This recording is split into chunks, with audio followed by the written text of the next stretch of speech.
Let's begin indeed. Hello people, this is Jerry speaking. Welcome to TheCrazyBunch's WebShow episode number 51. And today I read you not one, not two, not three, but 4 dev topics today.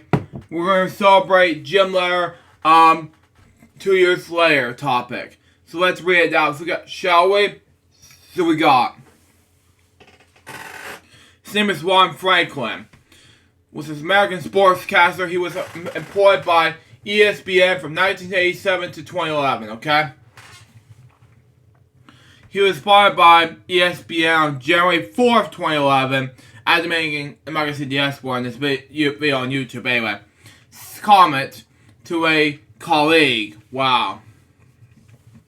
Franklin fought a wrongful termination suit against his former employee, Allegiant Branch of contract by ESPN. The party settled out of court. Wow. He was born in Jackson, Mississippi on February 2nd, 1942. Okay? Frank grew up in Hazelhurst, Mississippi. His mother allowed him to play sports in school as long as he also agreed to take voice lessons. His family moved to Hawksport, Mississippi when he was 14. He suffered a head injury in high school. What that resulted in the formation of blood clot that ended his football career. Okay. It made him integral in the military. Around the same time, he found working as team disc jockey. DJ, that is.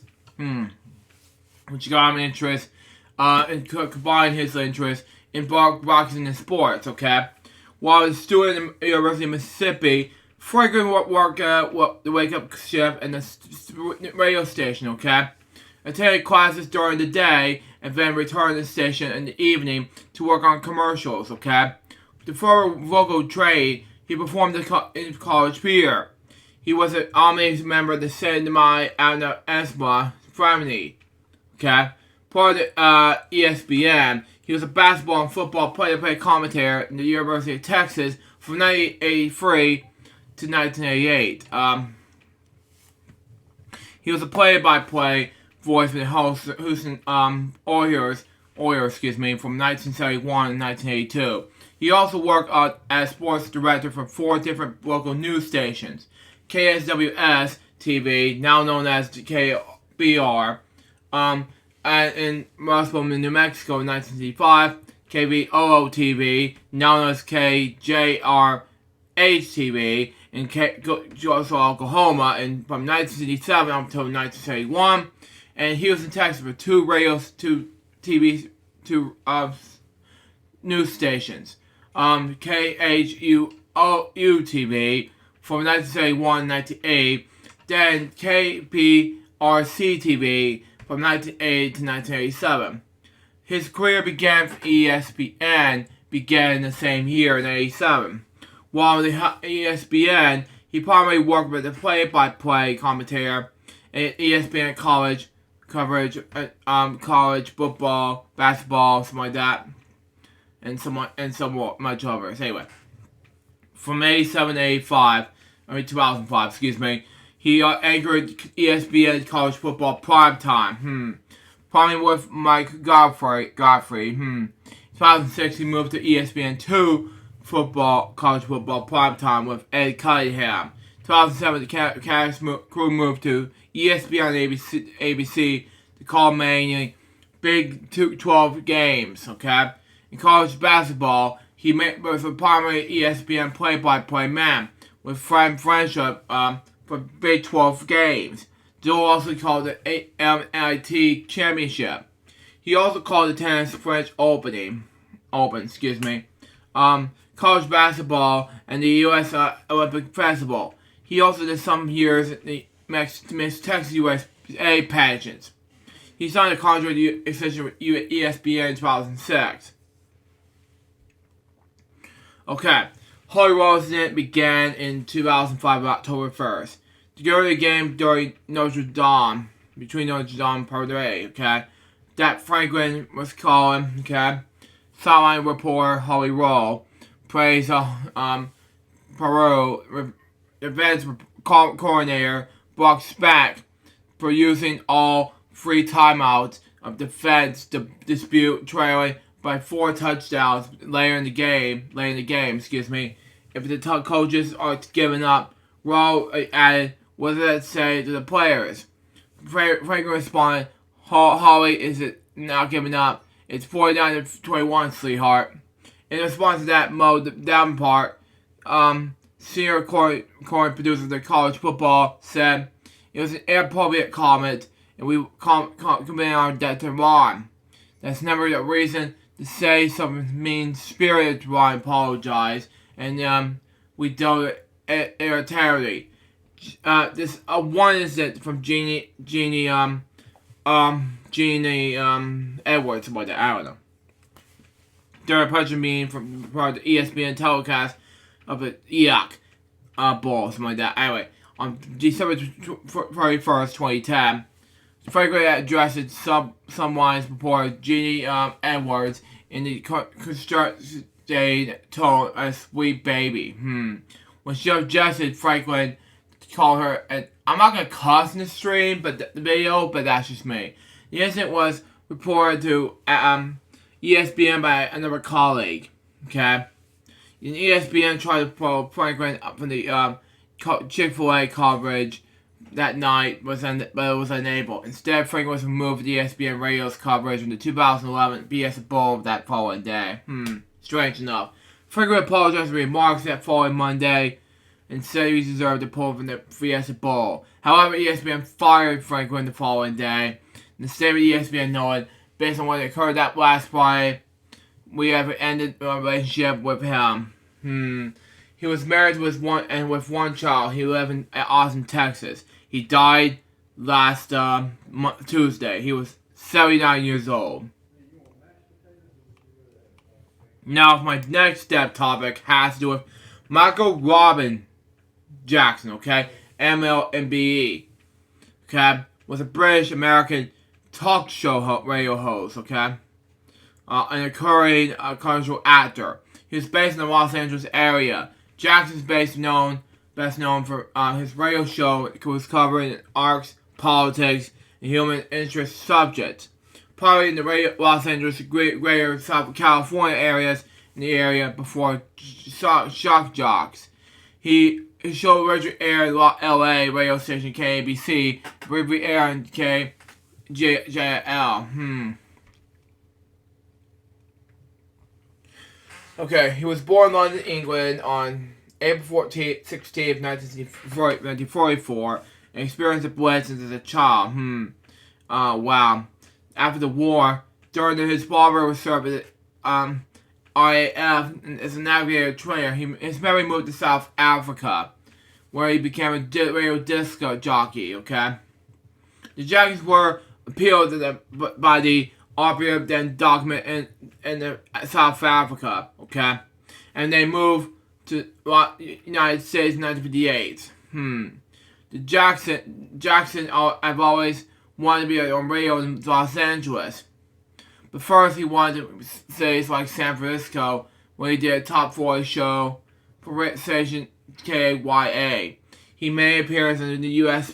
television program Westmont Line on August 7, 1960. Wow. Listeners were poorly love his British accent, but he did especially enjoy being a rock DJ. Harsh. But anyway, in fact, he hated rock music and ended up getting fired. When he had hired in the early 1960s KEWB to do the overnight shift, he gradually phased off playing records and being chatted with callers. He got a reputation of being a problem solver. A comedian Mort Saul, a big fan of his, jokingly called him the all-night psychoanalyst. The police were regarding monitoring his show with his permission, and they traced the calls on a commercial listener, okay, who expressed sociological thoughts and made sure the person was okay.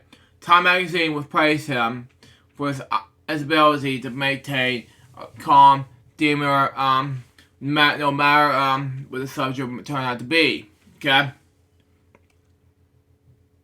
Okay, move on. His career began with when the Time article and other favorable political earned him some offers. Okay, and Jackson was probably hired in Los Angeles. When he briefly did a 7 p.m. to midnight shift, KHJ, Radio TV Craig, Don Page on the Los Angeles Times take notice of him almost immediately, stating that he was a good talker and patient listener, okay?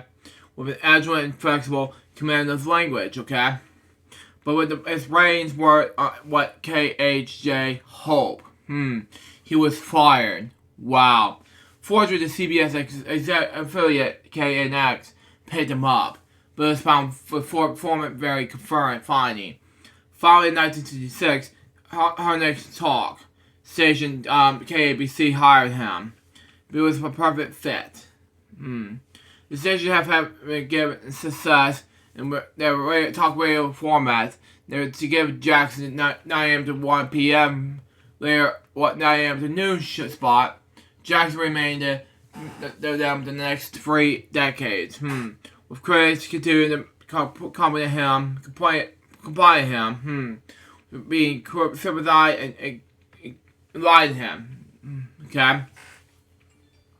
At that time, KBC broadcast the Joe Payne show, and in the mid-1970s, when Jackson beat him in the ratings, he told a reporter that this proved you did not have to be rude to be successful. He was on Michael Jackson Los Angeles television station KCET Channel 28 from March 20th, 1978 to May 4th, 1979. Jackson liked to be booking his own guests, and he became well known for talking to interesting newsmakers all around the world. Okay, ranging from Richard Nixon's former consul Charles Golson to accomplishment communist Milton Friedman to Russell's military leader Moshe Dayan. He also talked to celebrities, physiologists, and comedians. He's also seemed to enjoy talking to others about current events. But on the other hand, he was sometimes criticized for being so nice to his guests, and not about asking enough tough questions. Excuse me, I misspoke. But anyway, his later years where he continued to be successful in the 80s, but the radio was changing. Although regarded by the main of the rival, he was not low in the point of view. KBC was several radio hosts, as well as several who were conservative. Rush Limbaugh was Jackson's competitor, on the air on the cross channel KFI. Limbaugh has difficulty defeating the veteran KBC talk show host. KBC's management very left felt Jackson's style no longer fit with the modern in-your-face talk shows. The vast majority of them were conservative. On July 3rd, 1997, Jackson did his last daily talk show on KABC, dismayed his fans, and the number of critics said one. Jackson has served as one of Mario Styles' last passionate voice in this level of politics, okay? Thomas was especially mad given that Jackson has just won award on radio talk show host in the year, okay? From the Los Angeles Times, okay? He was moved to weekends and eventually get let go in November 1998 after more than 42 years with KABC. Okay? Oh man, I can't. I have to read too much. But anyway, his return began when Jackson was returning to the radio. Finally appointed became RLA in 11:0 a.m. Okay. When he secured good ratings, was still not able to beat Limbaugh. Okay. KRLA was pleased. However, because he was increasing the size of their audiences, they recently changed their format from oldies to old talk. Okay. Wow. Okay. Station management felt that because he was so known for Los Angeles, Jackson was able to attract new listeners. Okay.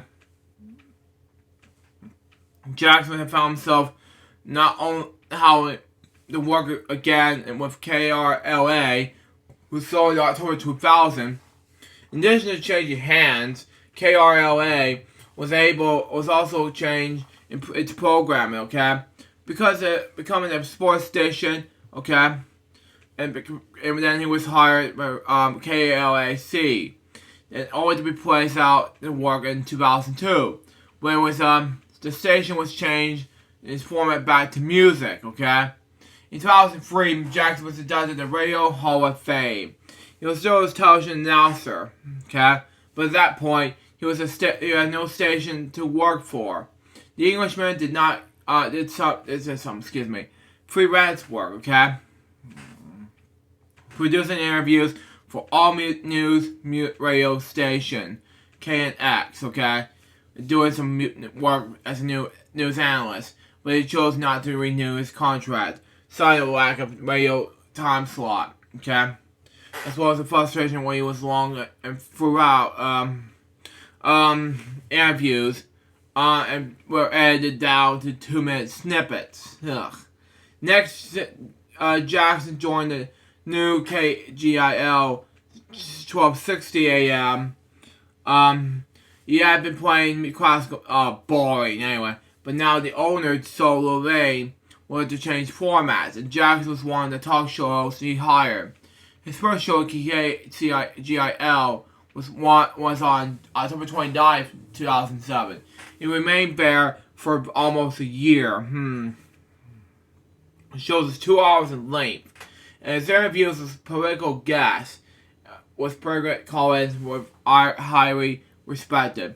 Still courtless, still not competitive, Jackson was there to set free, and he would told Steve Carney of the Los Angeles Times he had hope this time he could settle in and work until wherever he chose to retire.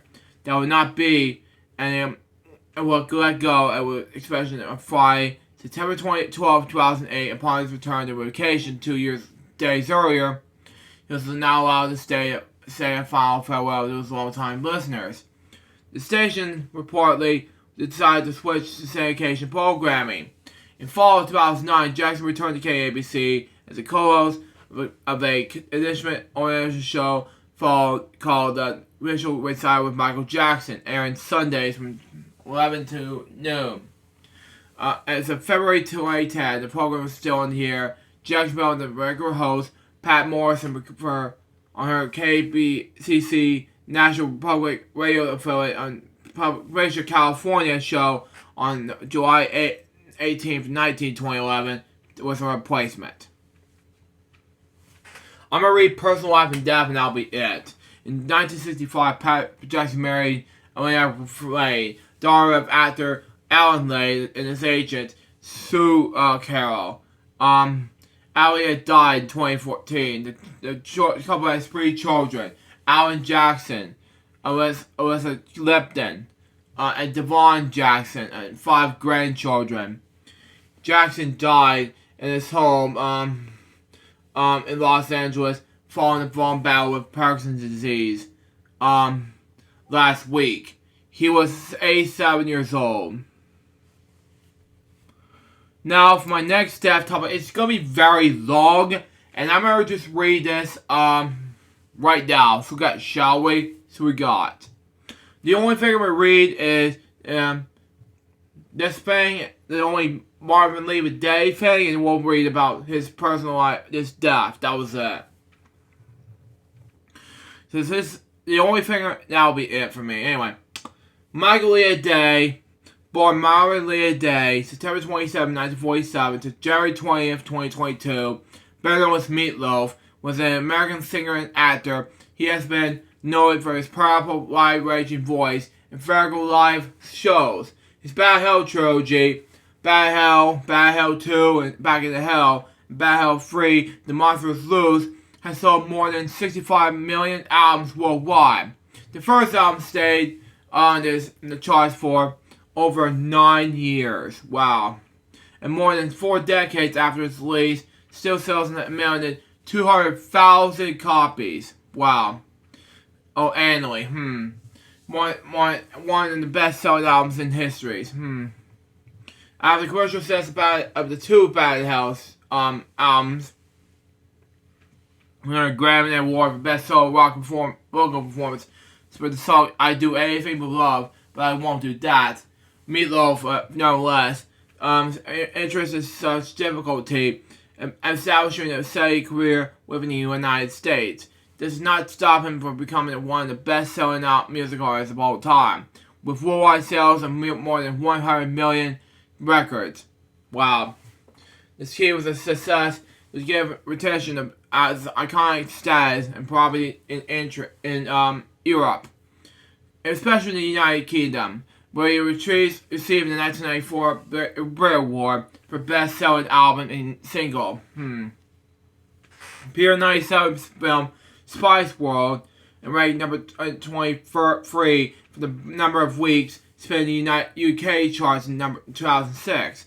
He ranked 96 on VH1's 100 Greatest Artists in Hard Rock. Wow.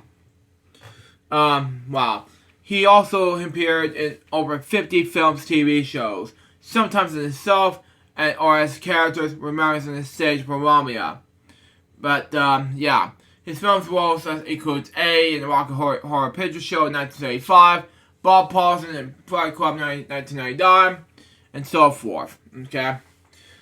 His early stage work includes starring roles in the original Broadway cast Rocky Horror Show. He also appeared in the musical called Hair, both on and off Broadway. Now, I'm not going to read the rest of the document except for politics and death, okay? Here we go. Now, politics begins when Meatloaf was registered to a political party, okay?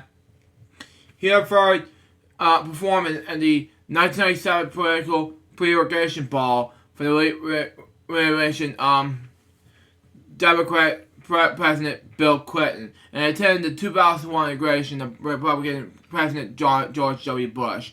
He donated to the presidential campaigns of Republican candidates Rick Garfield and John McCain. The latter who became parties of nomination in 2008 presidential election. Yeah, I have to agree, yeah. In October 25th, 2012, Meatloaf encouraged Mitt Romney for president, citing poor relations with Russia. As a major reason, he has been arguing with Mitt Romney for a year. He said, "I've never been a political agenda in my life, but I think that 2012 this is the most important election in the history of the United States." He then said, "This is the storm clouds over the United States and thunderstorms in Europe."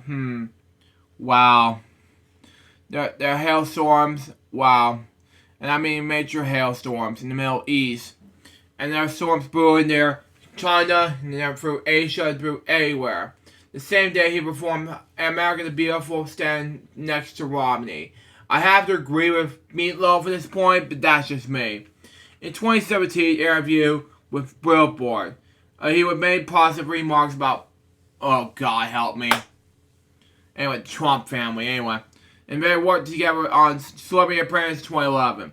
And in the interview with the Daily Mail in 2021, he called Greg Thunberg brainwashed due to their views of climate change.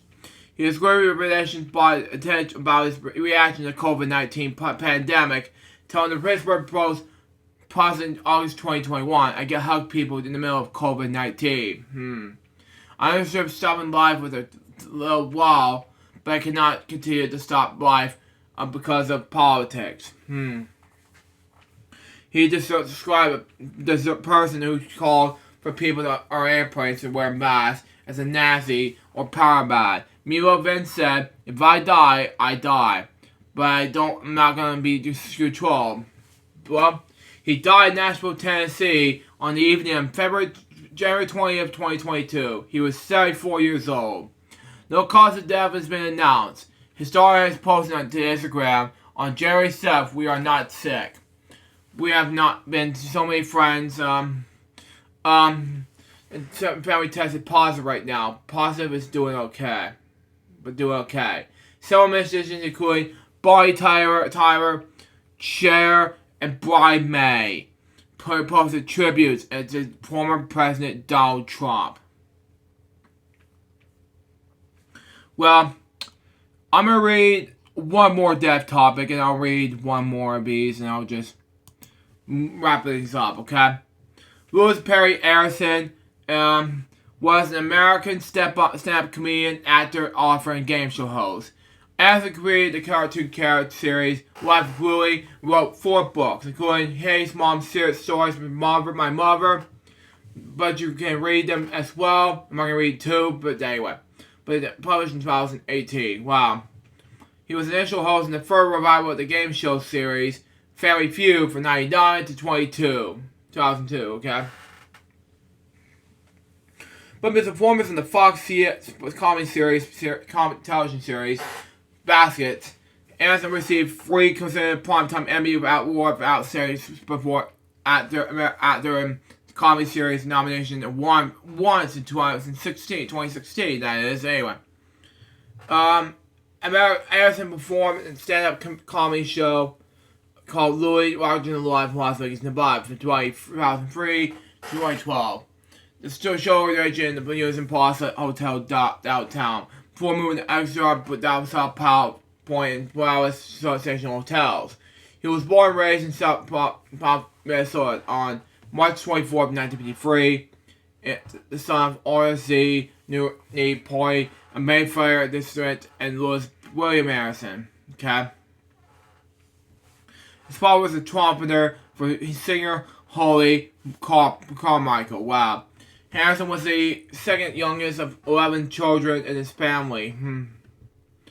Wow. In 2016 interview, the WTF with Mark Moran.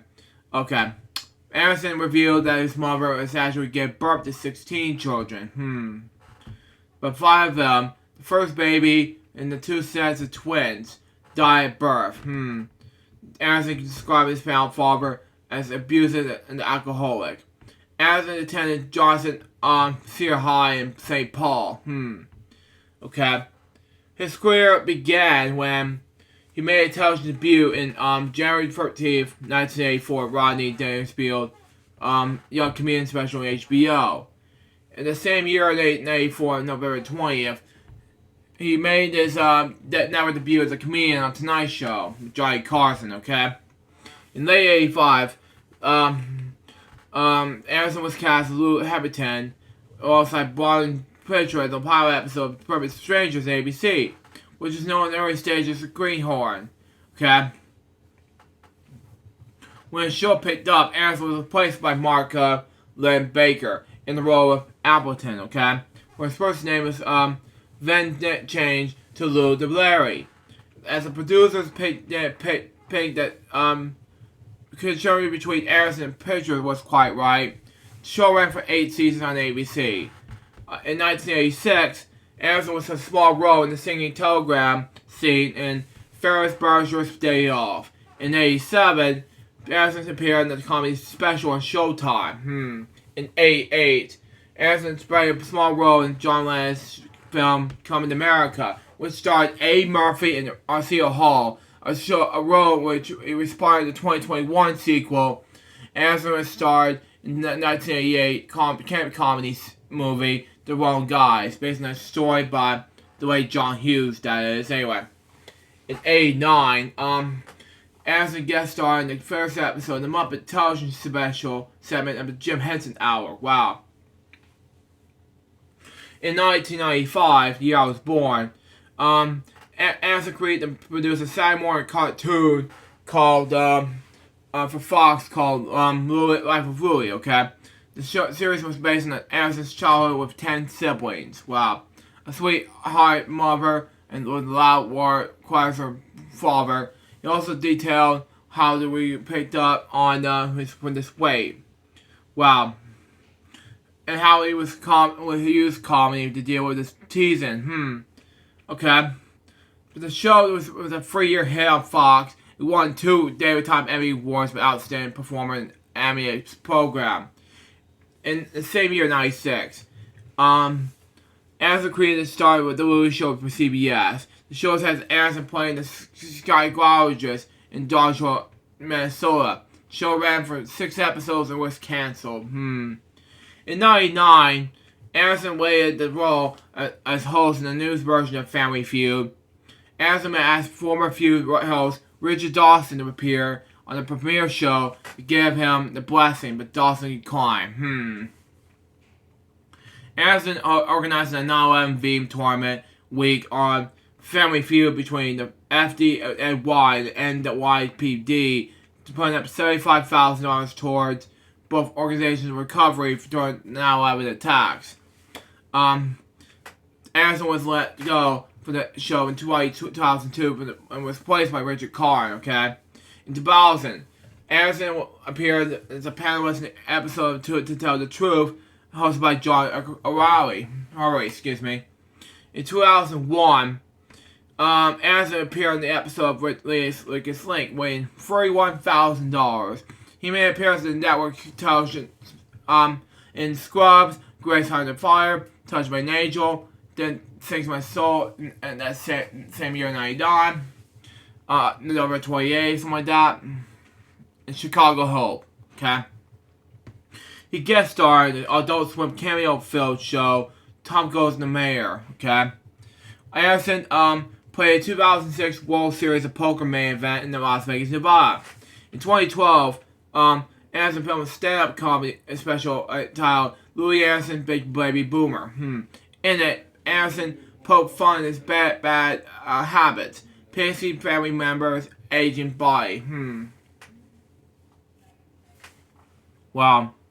In 2013, Anderson appeared in the ABC reality television series Splash. After practicing special dives in the swimming pool, very nearly drowning. He needs help getting out, and the co-star football player, I can't pronounce this word, but anyway, sorry. Stop, anyway. Mr. Saw, or Mrs. Saw, I don't know. What's his name, anyway? It was Mr. Saw, sorry, anyway. In 2013, Anderson appeared, it was 2014. Anyway, in October 2014, Anderson signed the parliamentary spokesman for his home state's one Lake Streams virus brand. Anderson appeared in radio jingles, web ads, and television commercials to promote the product. From 2016 to 2019, Anderson played the part of the Christine Baskets in the Fox comedy series Baskets. Anderson won the Primetime Emmy Award for Outstanding Supporting Actor in the Comedy Series for his performance as Christine Bassett in 2016. But on July 23rd, 2017, Anderson competed in an episode of Celebrity Family Feud, hosted today by Steve Harvey. His opponent was singer and actress Christina Milian, who sang for Kim Possible. Wow. That made him the one only small number of initials who have both hosted and being a contestant on the same game show, okay? And also marked his first appearance on former Family Feud since the Partridge host in 2002, okay?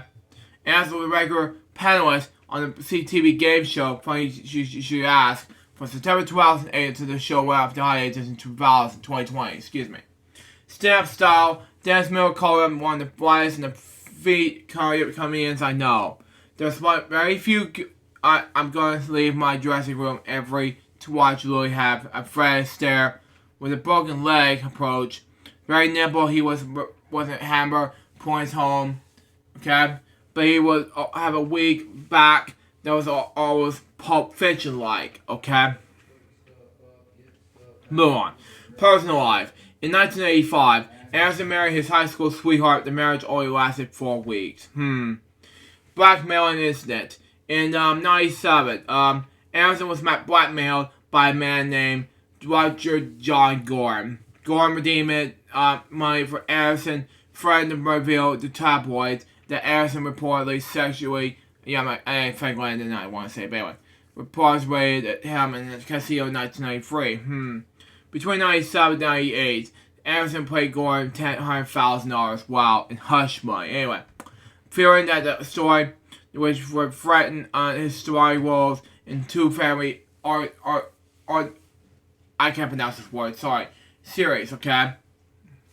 When Gordon demands increased from $250,000, wow, in 2000. Anyway, as the lawyers informed federal authorities, Gordon, who was 41 at the time, was arrested after lead FBI agents in the high-speed chase alongside San Michael Balvinar.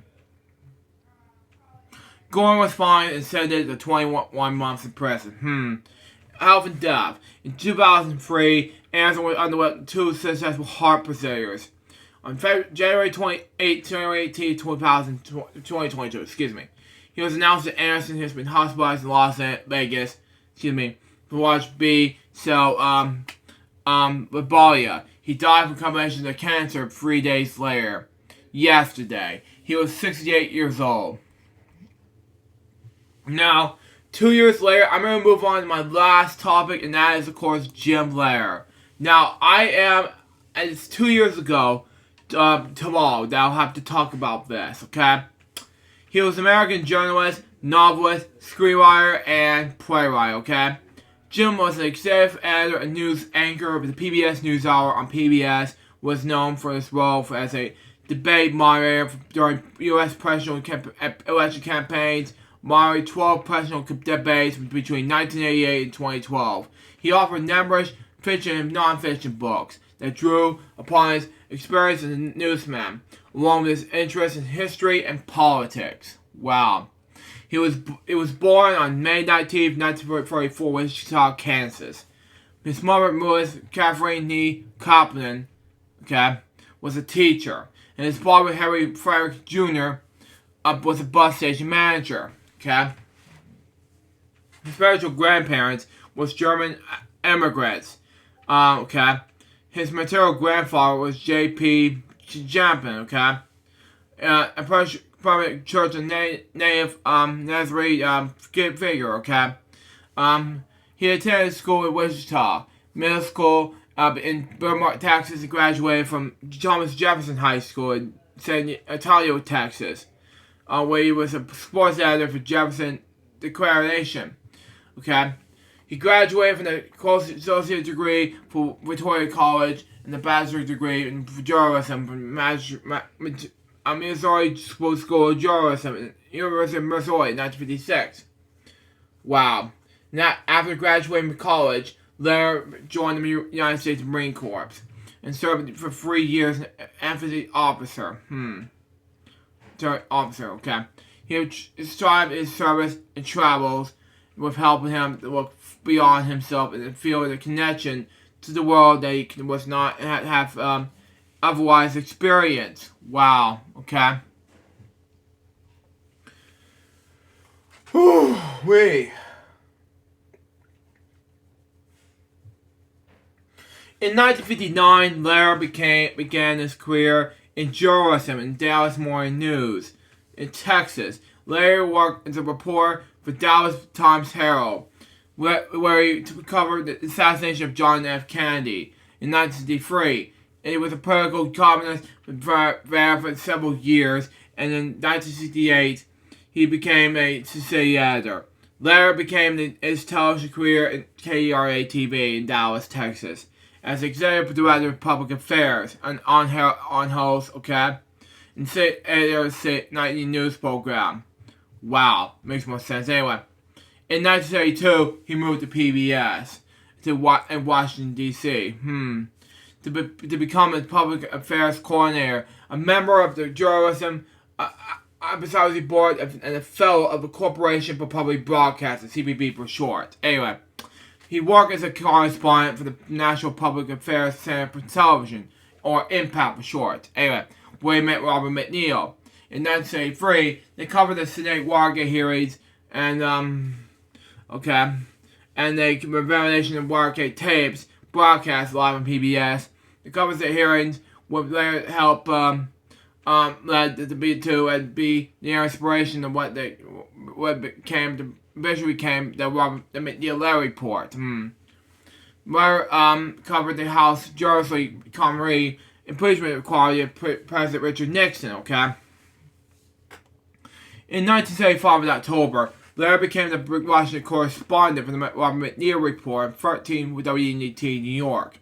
2 months later, on December 1st, 1975, he was promoted to co-anchor, okay, and to become the was accordingly named the McNeil-Lehrer Report. In September 1983, Lehrer and McNeil relaunched their show as McNeil-Lehrer NewsHour, and was renamed the NewsHour Jim Lehrer following McNeil's departure in 1985. The program was renamed to the PBS NewsHour, okay, in 2009, okay. And the order maintained generally Lehrer chose not to vote, and I have to agree with that. Anyway, Lehrer underwent a heart value surgery in April 2008, allowing Ray Suarez, Gwen Eiffel, and Julie Woodruff to anchor instead until Lehner's return on June 26, 2008, which is 2 days before he turned 13. Wow. Lehrer stepped down as anchor of the PBS NewsHour on June 6, 2011. But continued to moderate and Friday news analyst segments and be involved with the show's production company, McNeil Lehrer's Productions. Lehrer received several awards and honors during his career in journalism, including several Emmys, anyway. The George Foster Peabody Broadcast Award, William Allen White Foundation Award for Journalistic Merit, and the University of Missouri Schools of Journalism Medal of Honor. In 2004, he was awarded honorary Doctors of Journalism degree at Daniels College. Okay? Now, okay, personal life and death. I'm not going to read the personal debates, because he was in 12 personal debates, okay? For this 6 decades until his death. Lehrer was married to Kate Lehrer, okay? He was also a novelist, okay? They have 3 daughters and 6 grandchildren, His father was a bus driver, who was briefly operating a bus company, okay? Lehrer was an avid bus autonomous, okay? A hobbyist and a collector of bus memorabilia, including depot signs, driver caps, and antique toy buses. As a college student in the 1950s, he works as a Chevrolet ticket agent in Victoria, Texas. Okay? He also was a supporter of the Pacific Bus Museum in Williams, California. Wow, makes more sense. Anyway, the Museum of Bus Transportation, Hershey, Pennsylvania. Wow. Lehrer's a Pacific writer with an off-ride novels, as well as several plays, screenplays, and 3 private publisher memoirs, okay? His book, Top Down, is a novel based on the events surrounding the Kennedy assassination, okay? Okay. His last play, Belle, was produced by the National Geographic Society as part of the 125th anniversary celebration. He died in his home, Washington, D.C. on January 21st, 2020, at the age of 85 in heart attack. Now, let's give out the moment of silence reflection regarding to Ron Franklin, Michael Jackson, the radio commentator, Meatloaf, Louis Anderson, and Jim Lehrer right now.